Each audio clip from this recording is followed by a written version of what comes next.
Hey, what's up guys? This is Anthony from Anthony's Customs, and for this review, I'm very happy to be reviewing NECA's Teenage Mutant Ninja Turtles, the Colossal Chrome Dome, that's his name.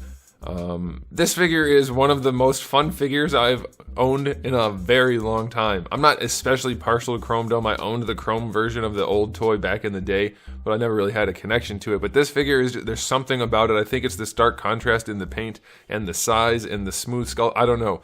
It's very enjoyable to handle, to own, to look at on a shelf. It's very, very cool.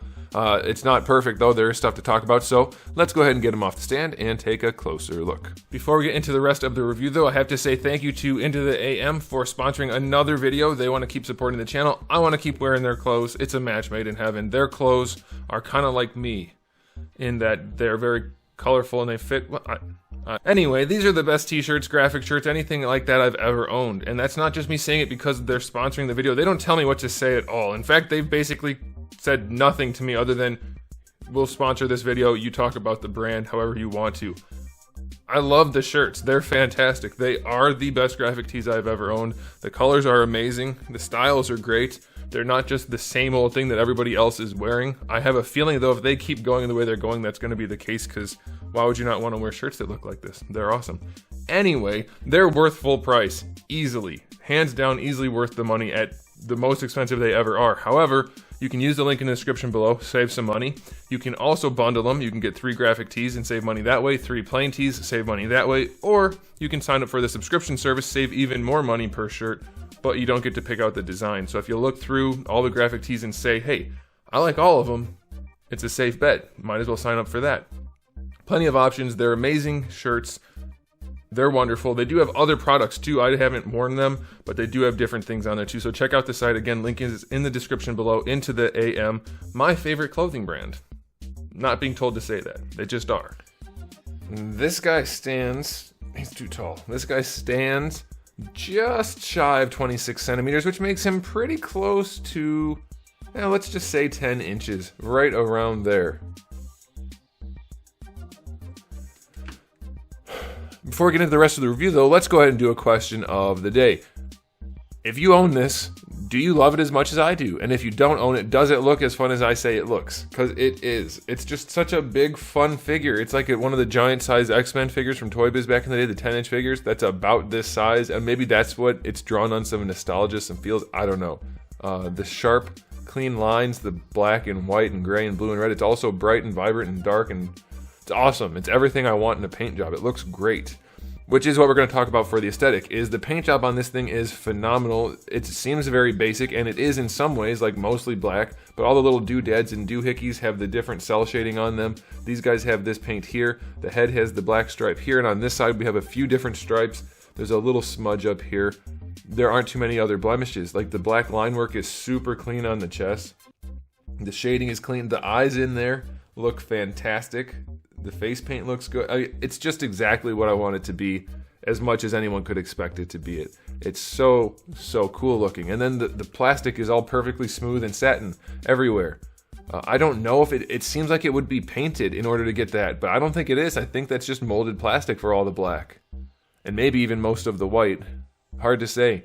They did a really good job with it. It is phenomenal. I love the aesthetic. The sculpting is great. The proportions are great. There's nothing I would change about it, except there is one thing.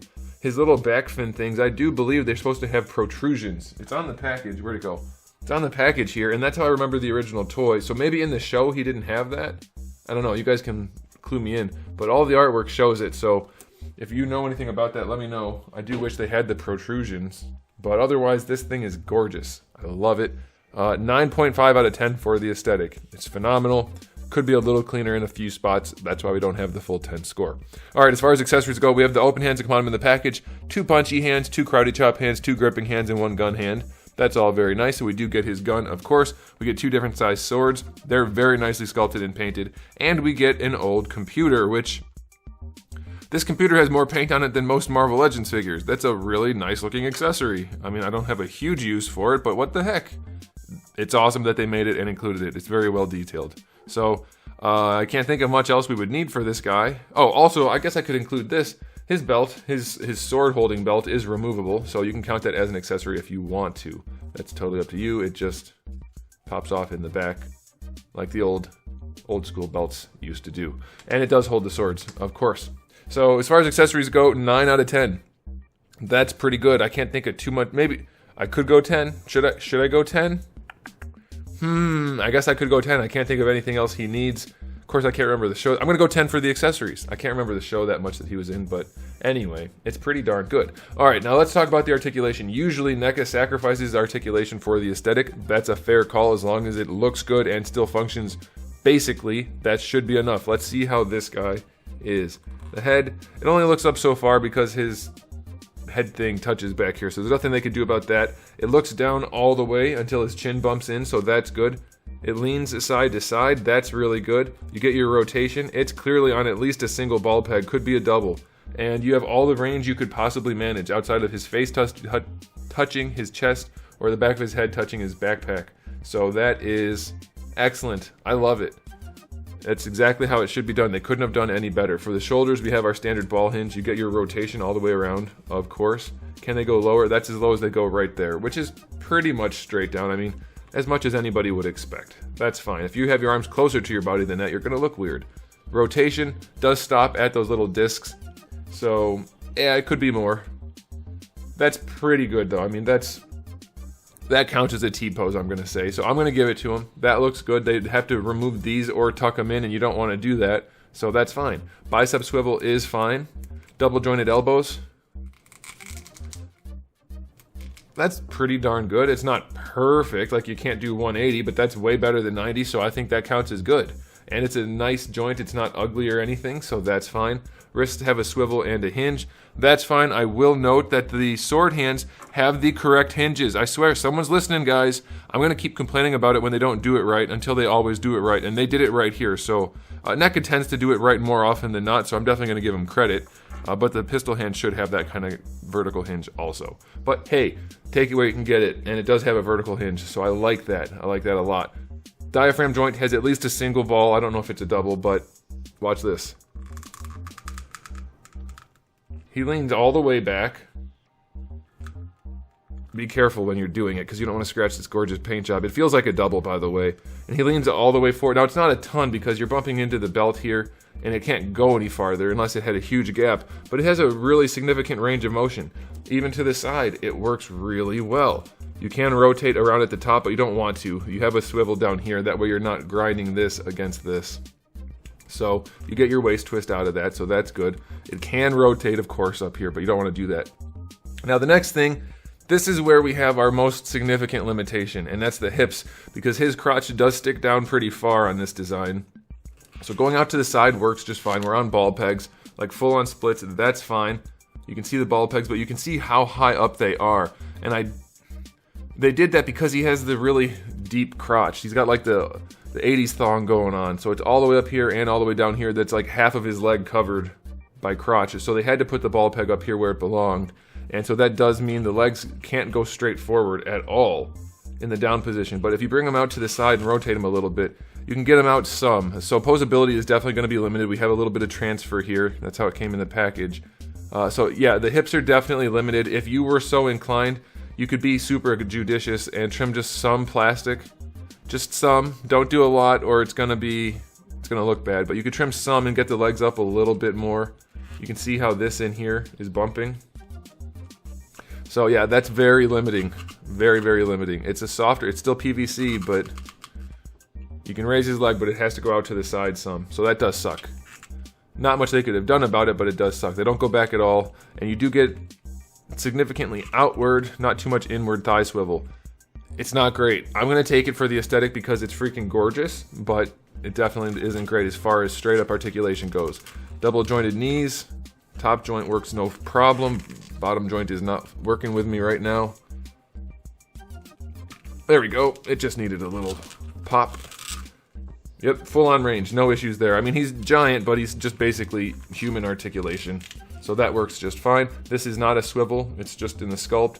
And then for the ankles, we go pretty far back. Wouldn't need more than that. And they don't go very far forward at all. That's a bit of a bummer. It's mostly the plastic on the foot that's getting in the way. So again, that's something you could trim. I'm not recommending it. Do it at your own risk. And have a parent if you're a kid and all that other nonsense. But it's the feet getting in the way, so not a ton of range going forward. And then we do get a toe joint, which is, it's whatever. It sticks down and down here, so you don't have anything in the way of the toe itself, but this is not flush. So not a good toe joint, but not the worst. So yeah, articulation works. I didn't have any joints that were stuck other than that, you know, like the elbow, or was it the knee? I can't remember. I've done so many reviews today. One of the joints was a little bit stuck, but it just popped. Same thing with this when I first moved it. But otherwise, it's perfectly functional. It could be better in the crotch, but it's still pretty damn good. So I'm going to give it a final verdict for the articulation. I have to stop saying final verdict for not the final verdict. For the articulation, for a NECA cartoon turtle figure, 8 out of 10. It's pretty good. It's got your standard Marvel Legends type articulation, so that's fine. I think no problems there. Okay, so now time for the final verdict. This is easily one of their most fun and best executed releases to date. Shy of those hips being funky, it's damn near perfect. It is a really good figure. It's super fun to own. It looks great. It's a statement piece. It doesn't cost that much, but it's a statement piece because of the size and the aesthetic. I'm smitten. I'm thrilled from a reviewing standpoint and from a personal standpoint. So I'm going to give it a final verdict of 9 out of 10. It's really, really good. If it wasn't for these hips, it would have gotten higher. But it has those weird hips, and that does bug me because it's, well, I'm going to go 9.5. I'm going to amend my review. 9.5 out of 10. It's almost as good as it could be, which would have earned it a 10. But I don't give out 10s because nothing's perfect because of budgets. So I mean, hey, if something ends up perfect at some point, I'll do it, but I don't see how it could since budgets are always involved. Anyway, 9.5 out of 10. It's about as good as you're going to get for a retail figure. So thanks for watching, guys. If you enjoyed the video, please do give it a thumbs up. If you didn't, give it a thumbs down and let me know why in the comment section below. And if you haven't subscribed, you might want to. I have new videos almost every single day and thousands already on the channel. So make sure you come back for all of that. And in the meantime, keep collecting.